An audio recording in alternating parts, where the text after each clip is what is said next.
Tahun 2022, dunia pendakian dihebohkan tentang kepergian Yusuf saat mengikuti ritual bersama teman-temannya di Gunung Lawu.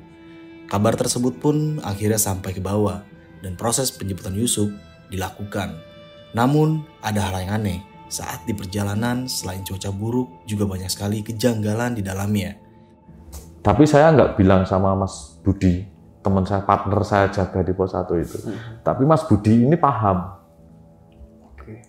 Kalau saya melihat gitu. Jadi ketika saya melihat ini saya merinding ini, Mas. Saya merasa merinding. Jadi ketika saya melihat itu, jadi sosok orang tua, Mas. Iya, sosok orang tua. Lalu, apa yang sebenarnya terjadi di malam itu? Orang tidur itu. Nah, si temennya ini kan juga di perjalanan per berapa menit atau per berapa waktu itu nggak dicek kondisi temannya, itu kemungkinan nggak dicek, Mas. Jadi setelah kita istirahatkan di pos 3, kita cek sama medis, cek kondisinya itu ternyata survival ini udah nggak ada, Mas.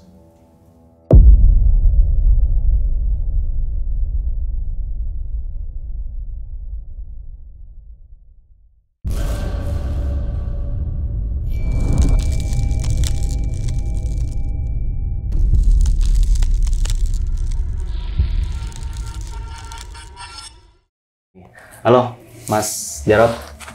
Selamat malam. Alhamdulillah. Alhamdulillah. Semoga dalam lindungan semua. Amin, amin. Nah, Mas Jarod ini kan waktu itu ikut andil dalam proses evakuasi Yusuf ini ya, Mas ya? Iya. Nah, itu kalau boleh tahu, ini dikit aja nih Mas Jarod nih.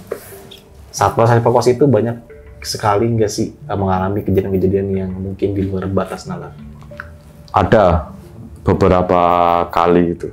Beberapa kali? Iya, beberapa kali. Seperti contohnya di atas pos 1 itu kita mau bergerak ke pos 2 itu hujan itu seakan-akan bercanda sama kita. Yang pertama. Terus yang kedua itu nggak tahu yang lain, cuman di pos 2 itu saya melihat sosok itu. Saya bercerita sama teman saya itu bilang bahasa Jawanya itu wis meneng wae kan gitu. Terus nggak seperti biasa, jadi teman-teman mau evakuasi ini seakan-akan tenaga ini dikuras habis. Jadi di pos 2 itu kita sampai bikin api unggun buat menghangatkan badan kita, memulihkan tenaga kita, dan seperti itu. Jadi perjalanan itu seakan-akan kita dihambat dan lama sekali. Oke. Nah, ditahan dulu nih Mas Jarod nih ya. Jadi bagi teman-teman semua yang penasaran dengan ceritanya, simak kisah ini sampai habis, karena di situ nanti kita bisa mendapatkan pelajaran yang mungkin kita dapatkan dari cerita yang akan dibawakan oleh Mas Jarod kali ini. Dan jangan lupa juga dengan kita di Spotify dengan keywordnya Besok Pagi Podcast Pendakian Horor. Dan bagi kalian semua yang mempunyai cerita horor, pengen jadi narasumber di Besok Pagi, langsung aja kirim cerita kalian yang bakal gue cantumin nomor di bawah sini. Mungkin kita nggak usah berlama waktu lagi, segmen Pendakian Horor dimulai.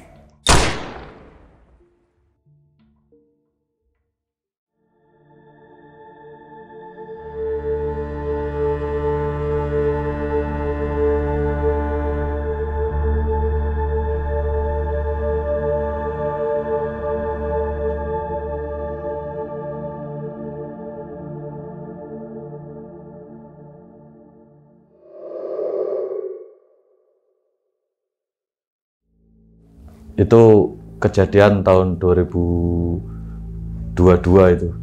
Tapi bulannya itu saya sedikit lupa, cuman harinya itu kalau malam Sabtu malam Minggu. Di Sabtu malam Minggu saya ini posisi di rumah. Saya posisi di rumah lagi santai-santai gitu kan. Terus dari siang itu grup itu sekitar jam 2-an, grup itu sudah, grup kita kan punya grup itu namanya, grup AGL itu, grup koordinasi itu di WhatsApp. Nah itu ada salah satu teman saya yang namanya Mas Budi. Mas Budi ini menyampaikan kalau ada salah satu rombongan pendaki ikut dari Bekasi dari Bekasi itu rombongan dari sekumpulan orang-orang ya istilahnya pengajian dari Salatiga, tapi si survivor ini itu dari Bekasi. Terus dikabarkan di grup bahwa survivor ini sakit gula, diabetes, sakit gula. Terus dia ini rombongan, tapi posisi dia sakit ini kan di pos 4 di Cokrosuryo, di warungnya Pak Robert waktu itu. Nah, terus sakit diabetesnya ini kambuh tinggi. Nah, obatnya ini dibawa sama temennya. Nah, sebelumnya si survivor ini dalam perjalanan naik ini kena hantaman badai di bawah pos 3. Nah, hantaman badai di bawah pos 3, terus dievak beberapa temennya, terus akhirnya sampailah di pos 4. Nah, di pos 4 ini kalau orang sakit gula itu biasanya kan menjalarnya itu jauh kemana-mana ketika dia ini melakukan kegiatan di luar ruangan yang ekstrim. Salah satunya naik gunung, kan seperti itu, Mas. Nah, terus entah bagaimana ceritanya si survivor ini di pos 4 ini fisiknya itu ngedrop sampai terkena hipotermia. Terus yang namanya Mas Budi ini alhamdulillah bisa koordinasi sama yang namanya Pak Robert yang punya warung di pos 4 ini dengan kondisi si survivor tersebut. Akhirnya Mas Budi juga menyampaikan terus ke grup secara instan bagaimana kondisi si survivor. Akhirnya dengan beberapa waktu teman-teman ini akhirnya memutuskan untuk naik, karena berita terakhir dari Mas Budi ini si survivor ini untuk kesehatannya semakin memburuk dan butuh dievakuasi, kan seperti itu. Nah, terus akhirnya berhubung teman-teman ini di bawah ini juga mempunyai kesibukan masing-masing, akhirnya kita ini bisa berkumpul kurang lebih itu 13 personil.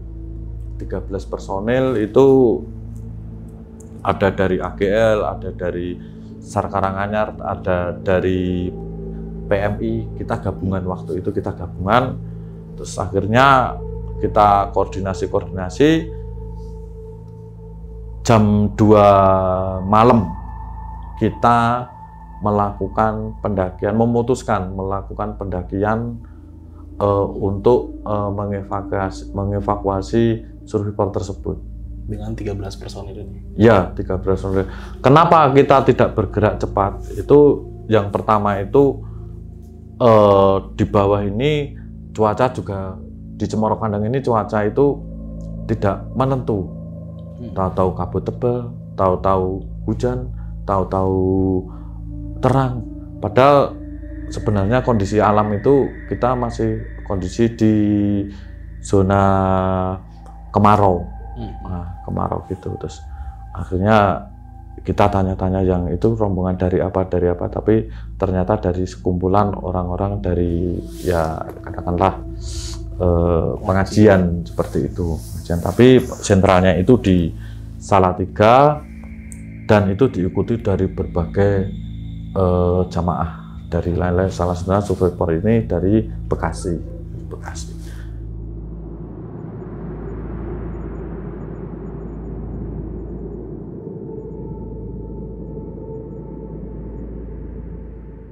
Terus akhirnya Mas Budi itu secara instan komunikasi terus yang namanya Pak Robert Tapi juga tidak bisa, instannya itu tidak bisa seperti kita di darat gitu, karena soalnya di sana kan juga ngepasin sinyal. Soalnya sinyal kan juga kadang gampang, kadang susah. Tapi kita kadang but piye kono sik urung bales yo centang siji, seperti itu kan gitu kan. Jadi kita menunggu perkembangan di atas itu juga agak sedikit sulit. Koordinasi sesama tim akhirnya ngumpul, akhirnya jam 1 malam kita memutuskan untuk berangkat. Kita berangkat sama-sama satu tim, jadi nggak ada seru 1, seru 2, seru 3, nggak ada satu tim. Kita berangkat, terus jam 3 itu kita sampai di pos 1. Oke. Di pos 1 kita istirahat. Jadi ada beberapa teman itu juga nyampaikan ke saya kok perasaannya tuh nggak enak kan gitu. Nggak enak? Iya, nggak enak. Terus udah biasa saya bilang gitu. Tapi sebenarnya saya juga merasakan bahwa di pos 1 itu seakan-akan suasananya mencekam. Ya, saya baru itu merasakan itu evakuasi di sini. Saya gabung di AGL ini kurang lebih sudah waktu itu tuh sudah 21 tahun gabung di organisasi AGL ini, jadi relawan ini. Ya, cuman saya pikir teman-teman di pos 1 ini mungkin merasakan, cuman pada diem semua kan gitu, dengan sendirinya gitu. Terus flashback sebelum itu juga, sebelum kita evakuasi itu saya pernah yang namanya sama Mas Budi itu, saya di pos 1 itu juga saya pernah melihat sosok di pos 1 itu. Tapi saya nggak bilang sama Mas Budi, teman saya, partner saya jaga di pos 1 itu. Tapi Mas Budi ini paham kalau saya melihat gitu. Jadi ketika saya melihat ini saya merinding, Mas. Saya merasa merinding. Jadi ketika saya melihat itu, jadi sosok orang tua, Mas. Orang tua? Iya, sosok orang tua. Jadi umpamanya ini pos 1 ini jalannya naik, terus di sini pos 1 kan. Jadi pos 1 itu naik di atas ini, atasnya jalur pos 1. Terus di sini kan ada space sedikit buat warung. Terus ini masuk ke pos, nah ini ada tempat untuk duduk, biasanya pendaki istirahat di situ. Nah, kita tuh malam tuh bikin api-api di sini berdua sama Mas Budi, api-api. Jadi saya melihat itu ada orang itu keluar, orang tua itu keluar. Saya kaget, saya langsung mendekat sama Mas Budi kan. Nah, apa yang saya lakukan itu biar cepat hilang ya kan, biar cepat hilang. Tapi saya nggak panik, Mas. Saya nggak panik, ya, saya merasa tenang gitu kan. Tak lempar rokok, Mas. Lempar rokok? Iya. Tapi begitu saya lempar rokokku, itu hilang, Mas. Tapi sosoknya siapa itu saya nggak tahu. Tapi saya melihat itu bukan bayangan, tapi ketika kita berdiri di kegelapan, jadi kita melihat ada orang di situ kan, cuman kita nggak tahu. Nah, seperti itu, Mas. Bulu kuduk saya itu berdiri gitu, Mas. Saya langsung mendekat sama Mas Budi itu, saya mendekat. Nah, waktu evakuasi tahun 2020 itu seperti yang saya rasakan, Mas. Saya rasakan seperti itu. Nah, ada teman itu ngeliatin saya gitu. Saya juga merasakan, wah ini dah tahu ini, lihat ini kan gitu. Kurang lebih kita waktu itu kita ngerokok, minum itu 15 menit kita istirahat di situ. Akhirnya kita memutuskan, saya sampaikan ke Korlap, ayo kita berangkat aja lah.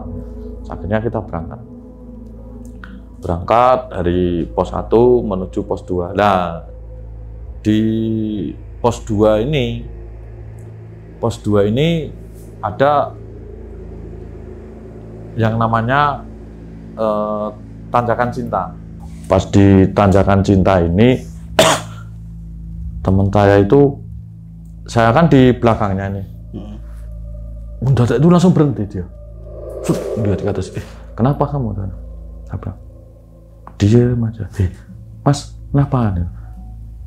Terus kita kan SAR gabungan ini. Terus, kenapa? Enggak apa-apa, jalan. Nah, pas di atas kita sampai di pentokan di tanjakan cinta itu, tahu-tahu hujan. Tiba-tiba? Iya, tiba-tiba hujan. Jadi hujan, terus kita kan cepet-cepet kan, buru-buru pakai jas hujan. Baru beberapa langkah jalan itu hilang hujannya. Hilang hujannya hilang. Terus akhirnya berhenti lagi kan, Terus akhirnya kita jalan. Habis itu hujan lagi. Hujannya itu enggak ini. Kalau kita ada kabut tebel nih, kabut tipis, habis itu kabut tebel, habis itu hujan, itu wajar. Ya, itu enggak, Mas. Enggak ada kabut berarti? Enggak ada sama sekali. Pokoknya tahu-tahu itu kita pakai jas hujan, jalan, terus habis itu enggak. Nah, terus setelah itu di pertengahan pos 2 itu serasa itu saya yang pertama saya rasain ya, itu letih, capek, seperti itu, letih, capek. Jadi kayak apa ya, Mas? Evakuasi ini kita mau datangi survival ini kayak berat banget. Berat, terus kayak ditahan. Jadi kayak ditahan gitu. Dan terus akhirnya dari pos 1 ke pos 2 itu kita lebih jam. Jadi lebih jam, terus di pos 2 itu kita istirahat, kita ngobrol. Ternyata apa yang dirasakan sama teman-teman ini sama yang dirasakan. Gitu, sama. Nah, akhirnya untuk melanjutkan perjalanan pun semua teman-teman itu seakan-akan ini kayak nggak mampu, kantuknya minta ampun. Biasanya ini, kalau kita satu rombongan ini mau di pos 2, ada yang kantuk, ada yang nggak. Biasanya kita melakukan pecah rombongan, pecah grup. Yang fisiknya masih bagus itu naik lanjut, yang fisiknya enggak istirahat dulu nanti nyusul. Ini kita enggak.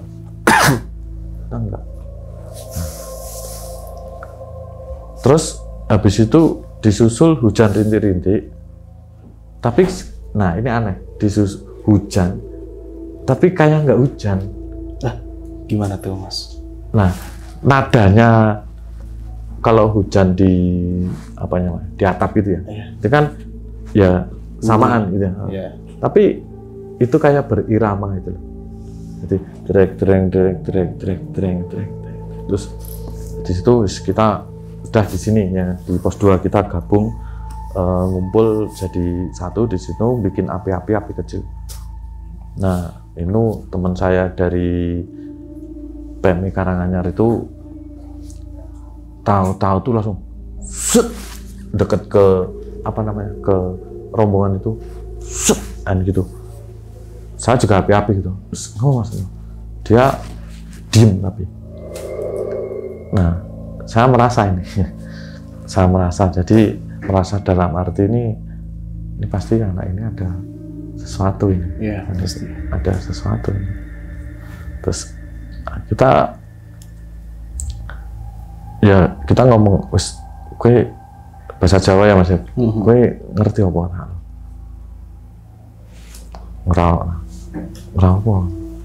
Tapi dia itu orangnya itu sebentar, di pos 2 itu kan ada dua pos Mas. Jadi yang satu ini di arah naik, di sebelah kanan ini ada pos dari Galvalum dinding. Terus yang di pos yang kita buat istirahat ini ada pos semi permanen. Kita istirahatnya di pos semi permanen. Jadi teman saya ini ketika itu, ini ceritanya tapi sudah lain waktu, Mas. Ceritanya sudah lain waktu. Dia melihat sosok perempuan itu turun dari jalur dari atas itu kan, dia naik nih. Dia itu masuk ke pos itu. Oh ya. Masuk ke pos itu. Dan di pos 2 itu saya nggak sekali 2 kali, Mas, di situ.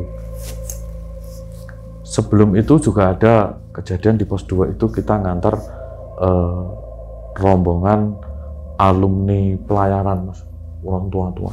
Jadi waktu kisah cerita, singkat cerita, waktu mereka turun, saya ini kan ya katakanlah sweeper tapi nggak di belakang gitu, masih ada teman saya di belakang sendiri. Situ, tahu-tahu dia nyeletuk, itu mau masuk maghrib, Mas, di pos 2 itu. Kayak kok anak cewek siapa kayak mlebu ning pos gitu kan. Begitu kita sampai di pos, Mas, lah di pos yang saya buat istirahat waktu evak itu, Mas, itu rombongan alumni dari pelayaran itu ada sebagian udah datang istirahat di situ, Mas. Iya. Nah, begitu saya sampai di pos, saya masuk ke pos itu nggak ada orang. Oke, gak aneh nih.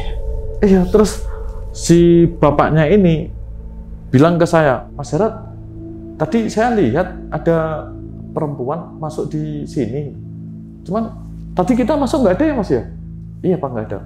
Bener, saya lihat Mas Jarod. Sumpah saya lihat itu. Seketika itu, Mas, bulu kudus saya ini merinding semua. Mau bicara susah, sini saya berat. Seketika itu orang-orang yang ada di pos 2 itu langsung tak ajak pergi, turun, tak paksa. Seketika itu, tak paksa. Turun, langsung turun.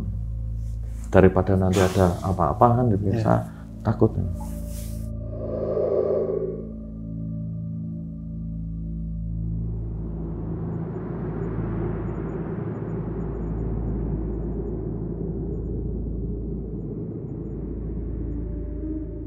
Terus kita kembali ke evakuasi ini, Mas.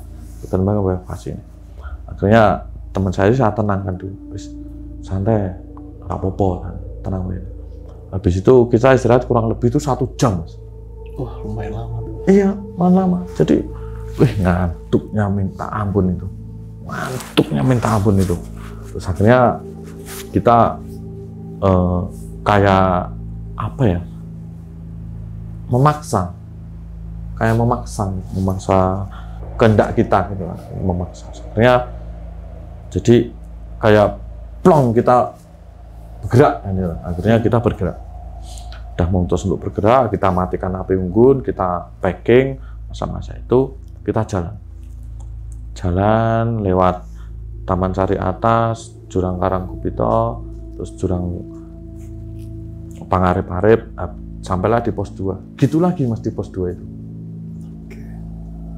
Jadi nggak tahu kenapa kok rasanya tuh berat banget itu, nggak tahu kenapa itu berat banget.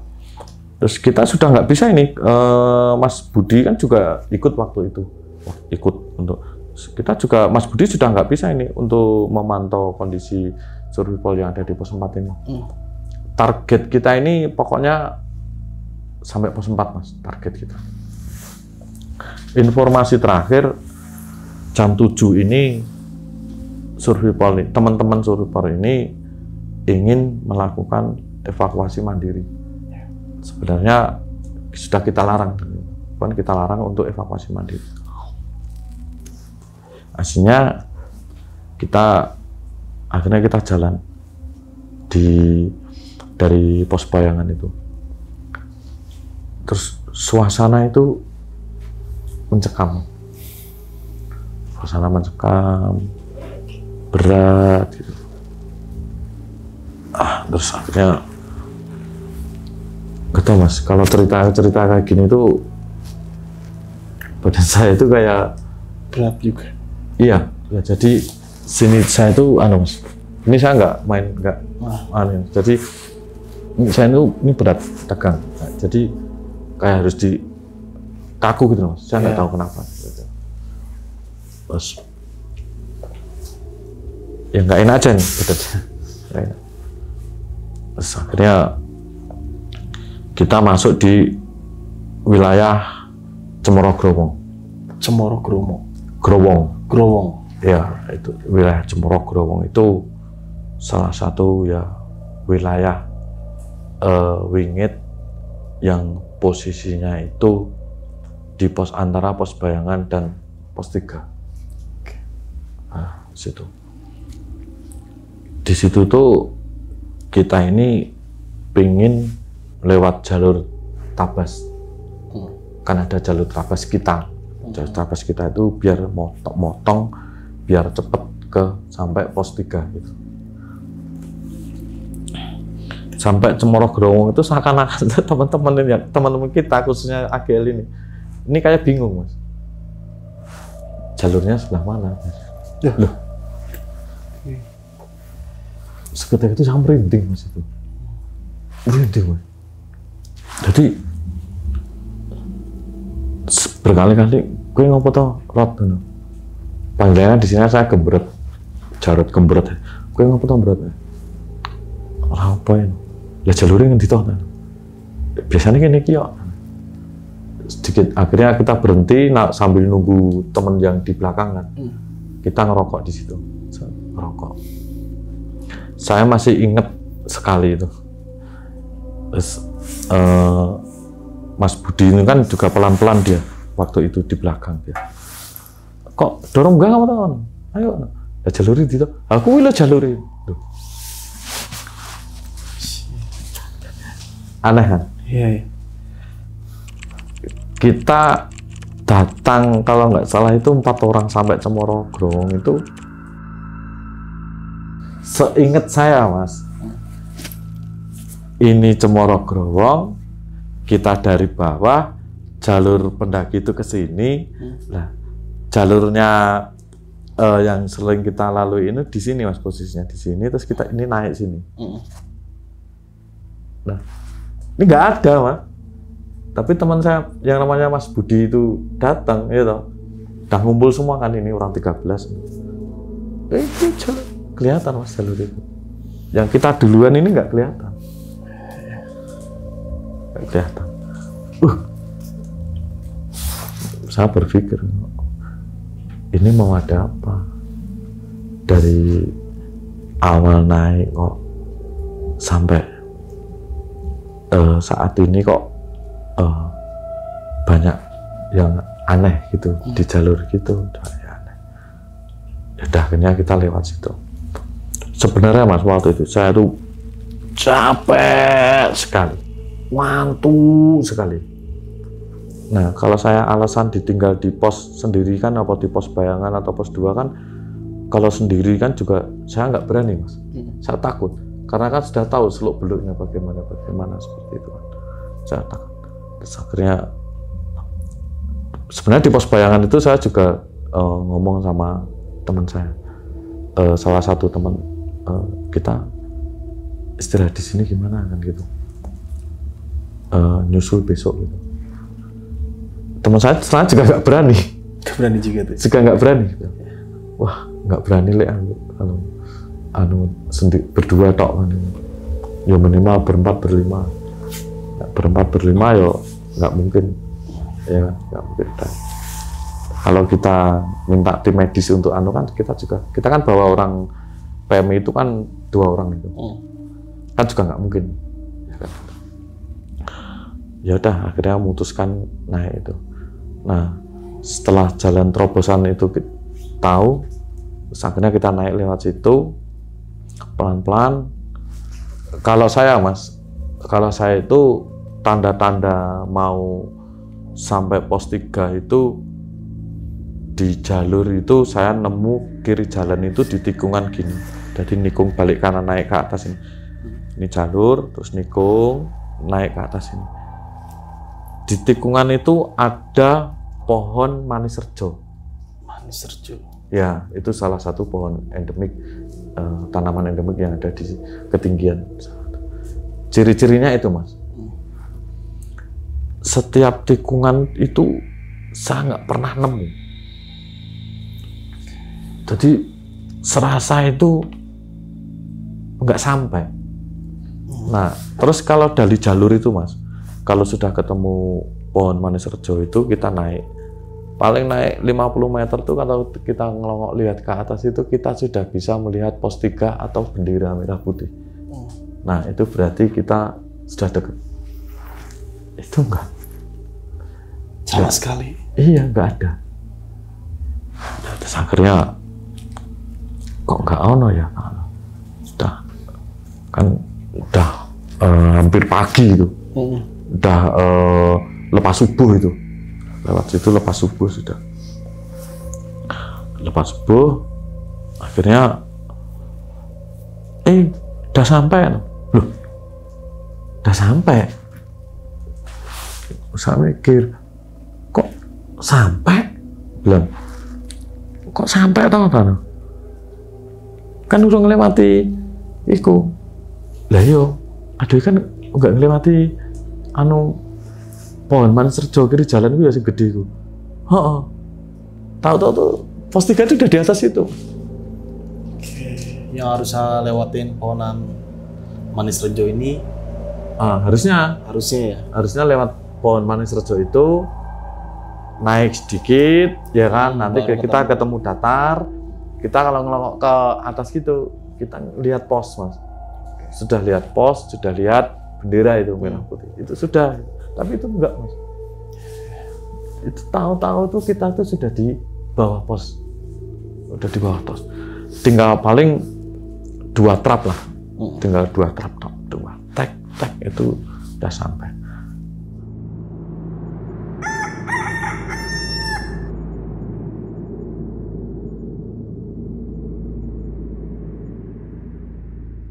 Oke, akhirnya kita sampai di pos 3 itu ya kurang lebih jam 5.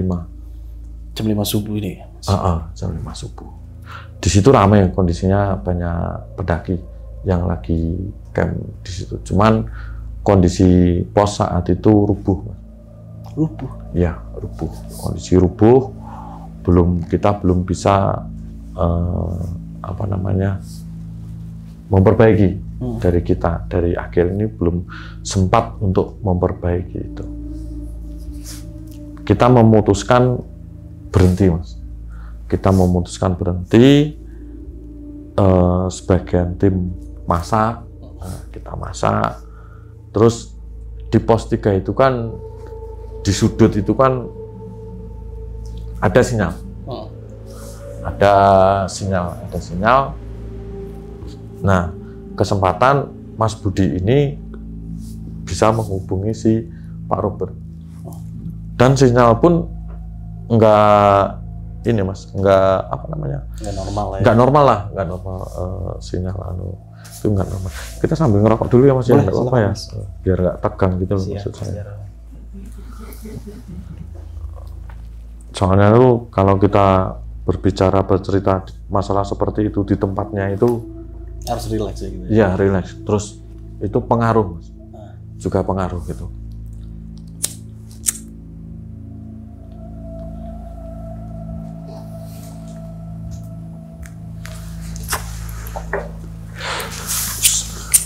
Gimana, Bud? Kondisi survival? Belum. Robert belum hubungi gitu. Tapi wis mbek hubungi gitu. Sudah. Tapi sebagian tim ini masak,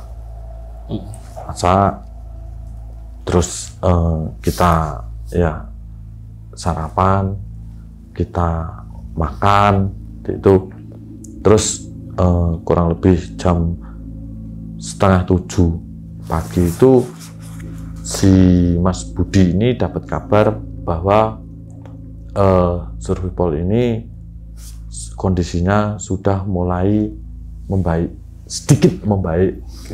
Dan kita dapat kabar nanti jam 7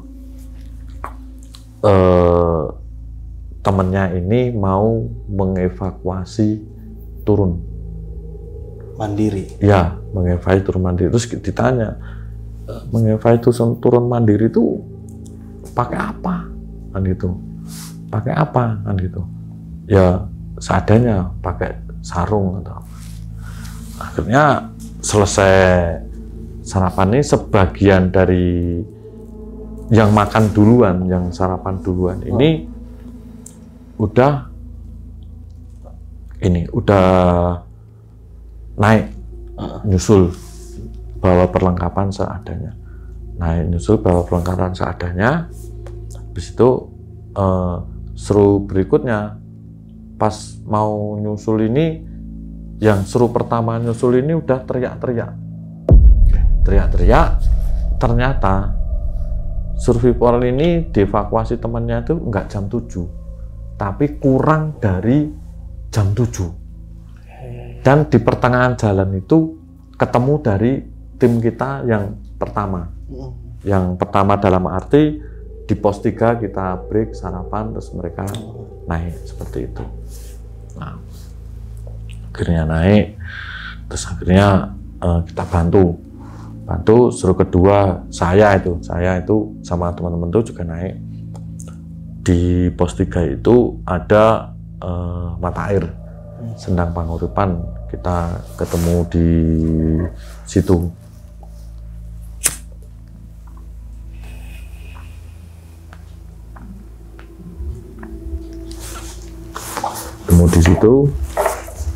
Akhirnya kita kondisinya itu dia itu dibawa pakai sarung, Mas, ditandu pakai sarung, terus pakai bambu kecil gitu.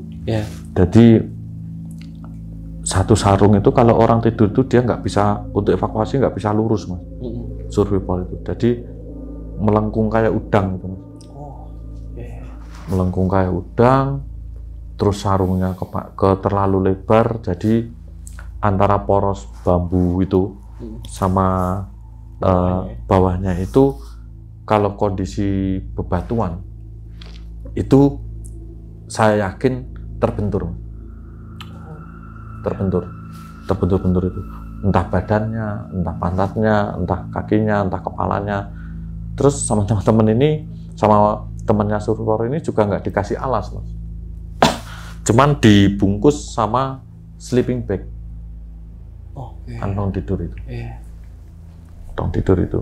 Nah, si temennya ini kan juga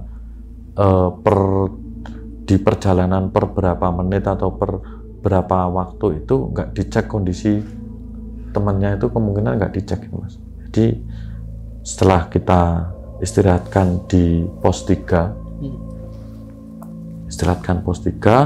kita cek sama medis, cek kondisinya itu, ternyata survival ini udah nggak ada, Mas.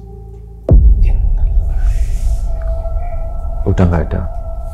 Nah, melihat kondisi survival ini, kita ini sama medis juga, kita meyakini bahwa survival ini nggak ada ini sebelum dievakuasi turun. Di jam 7 ini? Sebelum jam 7. Jadi kemungkinan waktu dibawa turun, survival ini udah nggak ada. Kemungkinan seperti itu. Jadi entah nggak tahu temennya ini menyembunyikan sesuatu atau bagaimana, cuman kita nggak tahu. Akhirnya dinyatakan survival ini MD, akan MD. Terus, nah saya di sini, Mas, saya pribadi ini baru saya buka di sini. Ketika salah satu teman saya itu memberitahu ke teman survival yang ada di situ saat itu, karena mereka kan mengevak kan, itu ketika kita kasih tahu itu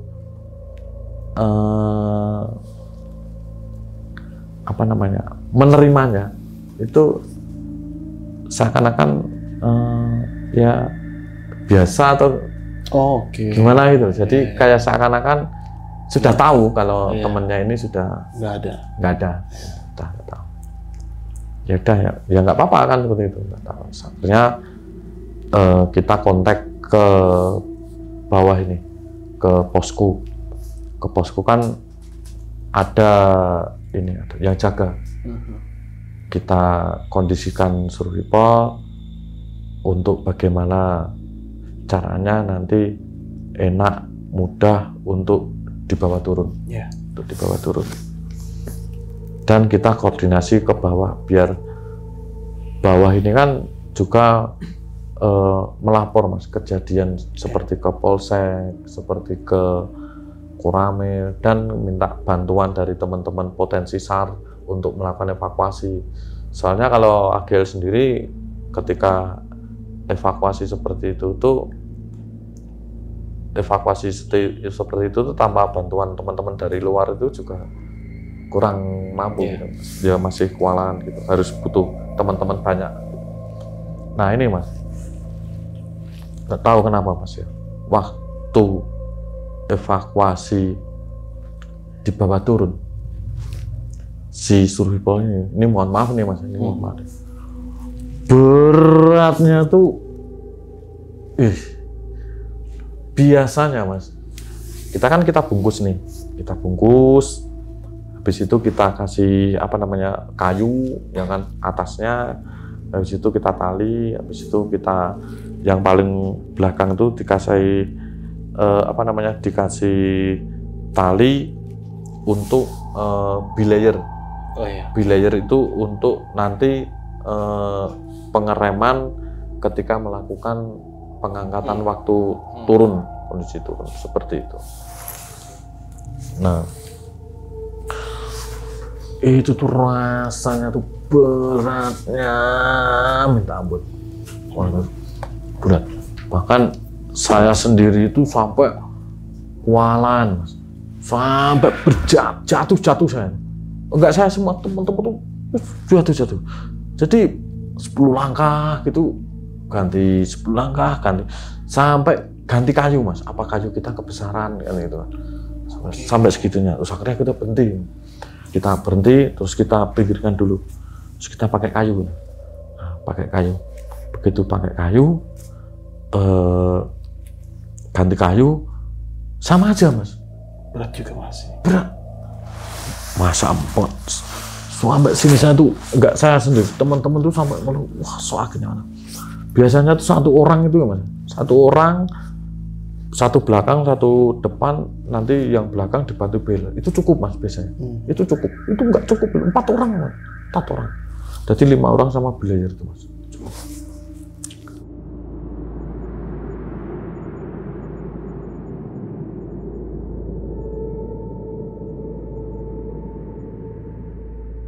Di pos bayangan ini kita dapat bantuan Mas, teman-teman udah kesusul gitu, ada yang naik tuh pagi-pagi itu, ada yang kebetulan yang rumahnya dekat ini, udah naik susul di pos bayangan. Akhirnya bergantian, sama aja Mas, jadi berapa langkah tuh, ganti, jadi lama itu. Nah, anehnya Mas, kita singgah di pos 2 sebentar kan, minum. Singgah di pos 2, minum. Saking beratnya Mas, dari pos 3 ke pos 2 itu kan sangat lama kan. Lama terus sampai teman-teman itu yang potensi SAR itu yang dari bawah itu dia nyusul. Sampai ketemu di pos 2. Di pos 2 bawa turun Mas. Bawa lari ringan. Ringan. Jadi nggak tahu, saya juga nggak tahu kenapa saya bilang ringan. Waktu pos 2 turun itu pertengahan saya sempat manggul juga. Dan itu nggak berat kayak di pos sebelumnya ya? Enggak, itu satu Mas. Jadi depan 1, belakang 1, malah yang banyak itu belayernya yang nahan ini, soalnya kan kita turunan gini. Itu Mas.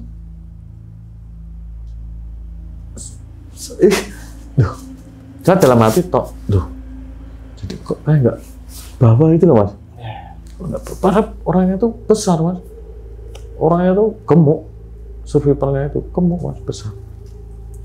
Akhirnya kan udah kebanyakan, akhirnya dibawa turun lah, bawa turun. Kita kan udah Mas, udah nggak sampai di pos 1 itu sudah nggak diberhentikan, langsung aja kan semakin banyak personilnya kan. Saya juga ngobrol sama teman saya yang semalam itu, yang sama saya ini, satu tim pertama ini. Dirimu ngerasa kayak apa? Kok beda yo? Dari pos 2 naik ke pos 2 turun ini kok jadi ringan ya? Lah ya itu, kamu ngerasain? Iya saya ngerasain kan. Nah itu kok aneh ya? Terus akhirnya udah bawa turun sampai posko. Nah sampai di posko, nggak tahu udah dilihat-lihat, akhirnya kan dibawa ke rumah sakit, diurusin sama medisnya. Kita udah sampai stop di situ Mas, seperti itu. Oke, ini kejadian tahun 2022 ya Mas Jarod ya? Nah ini kan memang penyebabnya karena survivor ini ada riwayat penyakit diabetes. Kita dapat riwayat sakit itu dari temennya Mas. Ya, dari temennya itu ngomong ke Pak Bet kalau si survivor ini punya riwayat diabetes. Nah, terus obatnya ada nggak? Obatnya ini dibawa temennya. Nah temennya ini posisinya itu sudah lanjut ke puncak dan turun ke lewat Cemoro Sewu. Wah, udah beda jalur nih ya? Iya. Nah, jadi sebelum kejadian survivor ini mengalami trouble, dia ini kena badai dulu. Dia tuh paling lambat jalannya tuh. Kena badai di bawah pos 4, basah kuyuh sampai yaitu kalau saya itu kemungkinan pemicunya itu diabetes terus ditambah hipotermia. Nah kasus seperti ini baru pertama kali atau memang sebelumnya udah pernah tuh Mas Jarod nanganin kayak pendaki yang dievakuasi karena diabetes? Belum pernah. Jadi baru ini? Iya, kalau hipotermia itu selama saya di sini itu jarang sekali Mas, sampai meninggal gitu jarang. Tapi kalau mayoritas sih kalau hipotermia di sini bisa disembuhkan, apalagi kalau si survivor ini di daerah-daerah yang bisa ada sinyal, nanti kita bantu, biasanya seperti itu. Seperti itu. Nah memang kan riwayat diabetes ini kalau misalkan kita melakukan aktivitas di luar ruang resikonya cukup tinggi juga tuh Mas Jarod tadi katakan juga ya. Iya. Nah waktu proses pendaftaran ini survivor ini berarti tidak menyatakan kalau dia punya riwayat. Iya, tidak menyatakan dan tidak menyerahkan surat sehat. Oke, seperti itu. Beda halnya kalau misalkan survivor ini menyatakan kalau punya riwayat diabetes, itu pihak dari pos itu gimana tuh tanggapannya tuh? Ya kita melarang. Melarang jelas tuh. Iya, sebenarnya kalau di Gunung Lawu ini khusus jalur Cemoro Kandang ini masih terlalu perilaku kita sebagai anak pos dan peraturan pendakian di Cemoro Kandang ini masih lunak. Jadi apa tuh maksudnya? Masih enak lah untuk para pendaki itu masih enak. Jadi enggak kayak yang gunung lain-lain kan harus seperti surat sehat, harus sini kan. Sebenarnya yang penting jujur aja sebenarnya di sini. Nah, jujur aja. Jadi kalau riwayat apa kan kita bisa mengarahkan harus bagaimana seperti itu sebenarnya. Oke. Jadi memang kasus seperti ini baru pertama kali dialami sama Mas Jarod di Cemoro Kandang ini. Iya. Terus survivor sendiri kan usianya juga sudah kurang lebih waktu itu 41 tahun. Terus kondisi tubuhnya kan juga bisa dikata gemuk gitu Mas. Bisa dikata gemuk juga. Itu kan juga salah satu faktor untuk menghambat pergerakan. Nah, ini kalau boleh tahu jumlah rombongannya survivor ini berapa orang Mas Jarod pada saat itu? Waktu itu kurang lebih. Wah, lumayan ramai ya? Ya lumayan ramai, tapi itu semua sudah lanjut. Jadi survivor ini ada di rombongan belakang. Iya. Terus yang bawa obatnya survivor ini Ada sudah di beda rombongan, jalur ya. iya depan, ada di rombongan depan seperti Nah, itu gimana setelah mengetahui survivor ini akhirnya MD, teman-teman yang lain yang sudah duluan itu? Ya akhirnya mereka datang ke sini ya menerima kondisi survivor ya bagaimana mungkin, yang bagaimana lagi gitu kan, yang sudah seperti itu gitu, seperti itu. Nah, Mas Jarod ini kan udah 21 tahun ya di Waktu AGL itu, ya. waktu itu ya. iya, Pasti banyak tuh menangani beberapa kasus-kasus pendaki, baik itu seperti tadi ceritakan ini, terus hipotermia dan lain sebagainya lah ya. iya. Ada nggak Mas Jarod kasus-kasus yang mungkin unik nih, unik dalam artian kalau ini kan karena diabetes nih, ada nggak yang lain selain hipotermia nih? Jadi gini, kalau saya ini sebenarnya di Cemoro Kandang di AGL ini cenderungnya itu ke Mas, kalau ada OPSAR, ada OPSAR ini saya cenderungnya ke koordinator sama monitoring lewat radio, frekuensi. Nah ini ada sedikit cerita mistis ini. Itu waktu monitoring? Enggak, itu saya sendiri pelakunya, saya sendiri waktu itu bulan Suro kemarin, Mas. Oh iya. Bulan Suro kemarin, malam Suro. Jadi salah satu agenda di AGL ini ada agenda tetapnya, itu ada agenda 3 agenda. Yang pertama 17 Agustus kita upacara bendera. Yang kedua malam 1 Suro ini kita PAM pendakian 1 Suro. Notabene pendaki-pendaki di malam 1 Suro di Lawu, khususnya jalur Cemoro Kandang ini orang-orang pelaku spiritual. Orang pelaku spiritual. Terus sama kita PAM pendakian tahun baru, Mas. Tahun baru. Nah, pas malam 1 Suro ini kebetulan kemarin ini saya pengen naik, Mas. Pengen jaga di pos. Yang saya ambil ini di pos 2. Di pos 2. Saya sama teman saya yang dari AGL itu yang namanya Pak Edi. Nama Pak Edi. Terus ditemani sama potensi SAR lain. Jadi kita gabungan gitu, di pos 2. Kita siang sampai pos 2 itu siang. Kita berhubung ini siang, kita mendirikan tenda. Kita mendirikan tenda, terus kita bikin camp, kita bikin kayu, ya kan? Kita bikin api unggun yang sedikit masuk dari jalur dari belakang pos 2 yang semi permanen. Nah itu di belakangnya situ. Nanti biar kita tidak mengganggu mereka itu. Gitu. Ya kita bercanda di situ. Bercanda enak. Cuman. Halo sob, sebelum lanjut ke video, gue mau kasih tahu nih bagi teman-teman semua yang mempunyai cerita horor, kalian bisa langsung aja kirim cerita kalian ke Instagram kita, yaitu dengan keyword besokpagi.edv atau ke email besokpagi.ch@gmail.com. Tunggu apa lagi? Langsung aja kirim cerita kalian segera. Setelah saya kan sempat buang air nih, sempat buang air di masuk agak jauh. Setelah habis buang air tuh saya tuh mulai kayak, itu masih sore, Mas. Itu masih sekitar kurang lebih jam 5-an lah. Itu kayak nggak nyaman. Terus ingatan saya itu diingatkan sesuatu yang ketidaknyamanan, yang bikin ketidaknyamanan di pos 2 ini. Soalnya di pos 2 ini beberapa tahun yang lalu itu sempat ada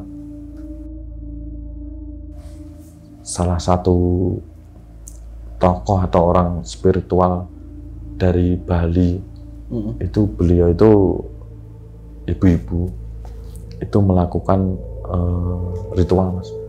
Di pos 2 itu kan ada tempat kawah Condro Dimuko yang saat ini lagi viral. Itu tuh habis melakukan ritual itu dia terpleset, jatuh dan meninggal. Nah, semenjak itu Mas, di pos 2 itu jadi agak beda nih ya. iya, jadi yang kena teror ini selain saya itu banyak teman-teman saya, salah satunya itu tahun 2013 itu ada di sini tuh pelatihan gabungan, itu Basarnas se-Indonesia, itu latihan Jengger Rescue di sini. Jadi mereka-mereka yang camp di pos 2 itu semua diteror. Bahkan ada beberapa yang melihat pos 2 itu. Agak lumayan sakral juga berarti pos ini ya. Sama merinding. Kalau denger itu. Nah, tapi kita balik lagi nih di cerita Mas Jarod ini nih. Ini kan memang cerita pendaki atau survivor yang MD, karena diketahui memang punya riwayat diabetes. Ini kan menjadi salah satu kasus yang baru pertama kali dirasakan di jalur Cemoro Kandang ini ya. Iya. Nah, di sini saya mengambil poin ya sebenarnya. Kalau tadi diambil dari Mas Jarod sendiri, kalau mendaki kita mempunyai riwayat penyakit, alangkah baiknya kita jujur kepada pihak pos kalau kita mempunyai riwayat penyakit ya. Iya. Jangan sampai terjadi hal yang seperti diceritakan di cerita ini ya Mas Jarod. Iya.